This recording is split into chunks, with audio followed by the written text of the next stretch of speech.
علی رسول اللہ۔ اپنی زندگی میں ایسا کیا کریں کہ وصال کے بعد بھی ہمیں اس کا اجر پہنچتا رہے۔ جب ہم یہ سوال اپنے آقا و مولا صلی اللہ تعالی علیہ وسلم کی بارگاہ اقدس میں پہنچاتے ہیں تو نبی رحمت شفیع امت تاجدار ختم نبوت و تاجدار ختم معصومیت صلی اللہ تعالی علیہ وسلم کا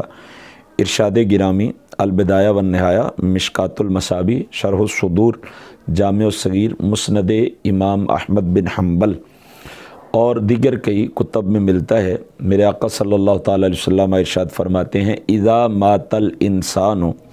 انقطع عنہ عملہ، فرمایا جب انسان وصال کر جاتا ہے، جب اس کا انتقال ہو جاتا ہے تو اس کے اعمال کا سلسلہ منقطع ہو جاتا ہے، اس کے اعمال کا سلسلہ کٹ جاتا ہے۔ الا من ثلاثہ، مگر 3 اعمال ایسے ہیں کہ جن کا ثواب مرنے کے بعد بھی پہنچتا رہتا ہے اور وہ کام بھی ہوتے رہتے ہیں۔ پہلا فرمایا صدقۃ جاریہ، وہ کام جو صدقہ جاریہ ہو۔ انسان دنیا سے چلا گیا، کوئی ایسا کام کر گیا کہ وہ اس کے انتقال کے بعد بھی جاری و ساری ہے، تو جب تک وہ کام جاری و ساری رہے گا اللہ تبارک و تعالی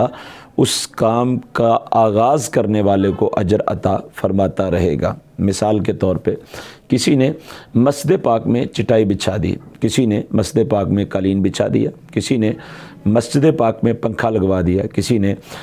ایک قرآن مجید برہان رشید کو ہدیتاً خریدا اور مدرسے میں پڑھنے والے کسی طالب علم کے سپرد کر دیا، اس کو ہدیہ کر دیا۔ اب جب تک یہ قالین رہے گا، جب تک مسجد میں چٹائی رہے گی اور ان قالین اور چٹائی پر لوگ نماز ادا کرتے رہیں گے، اللہ تبارک و تعالیٰ جو ان پر نماز پڑھے گا ان کو بھی اجر عطا فرماتا رہے گا۔ مگر جس نے یہ چٹائی خرید کر کے مسجد میں بچھائی تھی، یہ قالین مسجد میں بچھایا تھا، اللہ تبارک و تعالیٰ ہر نماز پڑھنے والے کے ثواب کے برابر اس چٹائی یا قالین بچھانے والے کو بھی ثواب عطا فرماتا رہے گا۔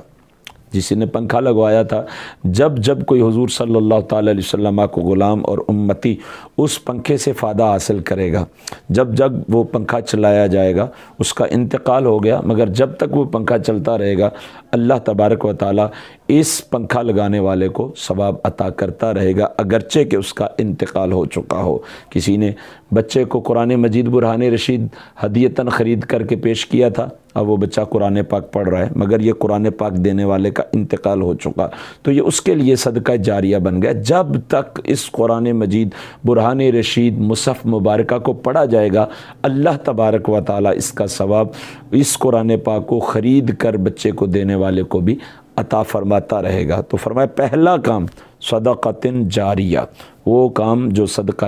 جاریہ ہو، جو آپ کے بعد بھی جاری رہے۔ دوسرا فرمایا او علم ینتفع بہ، فرمایا وہ علم جو نفع بخش ہو، جو نفع دیتا رہے۔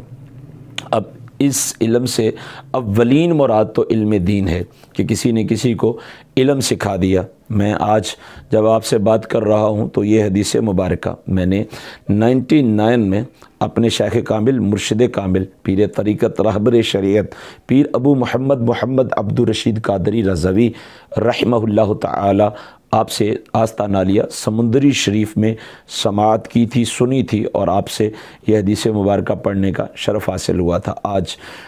آپ کے وصال کو 19 سال ہو گئے اور 19 سال کے بعد یہ حدیث مبارکہ میں آپ سے بیان کر رہا ہوں، چونکہ یہ علم ینتفع بہ ہے کہ یہ وہ علم ہے کہ جو نفع دے رہا ہے۔ آج میں بیان کر رہا ہوں، کل میں نے بیان کی، کل میں بیان کروں گا۔ میں جب جب اس حدیث مبارکہ کو بیان کروں گا تو یہ علم میں نے اپنے شیخ کامل رحمہ اللہ تعالی سے سیکھا۔ میں جب تک یہ حدیث مبارکہ بیان کرتا رہوں گا، اس پہ عمل کرتا رہوں گا اور لوگ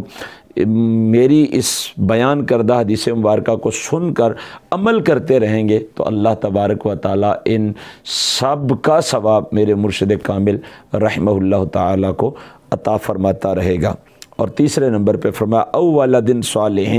یدعو لہ، وہ نیک صالح اولاد کہ جو اس کے لیے دعا کے لیے ہاتھ اٹھاتی رہے۔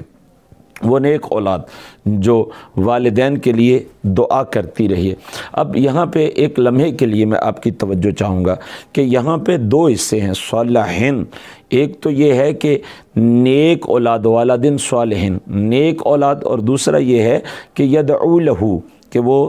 دعا کرنے والی جو اس کے لیے دعا کرتی رہے۔ اب جو نیک اولاد ہے اس کے ویسے بھی نیکی کے کاموں کا ثواب والدین کو ملتا رہتا ہے، اور اس پہ کتب احادیث میں دلائل موجود ہیں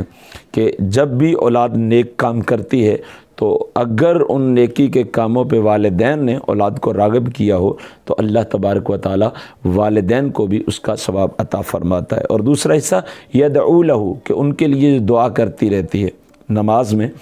ہمارے ہاں رب اجعلنی مقیم الصلاۃ ومن ذریتی ربنا وتقبل دعاء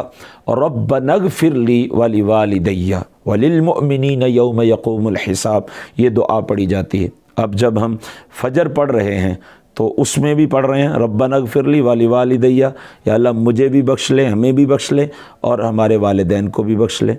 ظہر پڑھتے ہیں پھر پڑھ رہے ہیں، عصر پڑھتے ہیں پھر پڑھتے ہیں، مغرب پڑھتے ہیں پھر بار بار یہ دعا پڑھتے ہیں، عشاء پڑھتے ہیں پھر بار بار یہ دعا پڑھتے ہیں۔ مقصد یہ ہوا کہ اگر اولاد نمازی ہو تو وہ الگ سے دعا نہ بھی کرے تو جب وہ نماز پڑھے گی تو وہ عرض کرے گی ربنا اغفر لی ولوالدی، یا اللہ مجھے بھی بخش دے اور میرے والدین کو بھی بخش دے، اور اس دعا کا فائدہ والدین کو ہوتا رہے گا۔ نیت کریں کہ یہ تین کام انتقال سے قبل ضرور کر جائیں، اپنے لیے کوئی نہ کوئی صدقہ جاریہ کر جائیں کہ ہمارا انتقال ہو جائے تو وہ کام ہوتا رہے، بلکہ کچھ عرصہ نہ ہوتا رہے تا قیامت ہوتا رہے، تاکہ قیامت تک ہمارے لیے پیچھے سے ثواب کا سلسلہ جاری رہے، اور ایسا علم سیکھیں اور ایسا علم آگے سکھائیں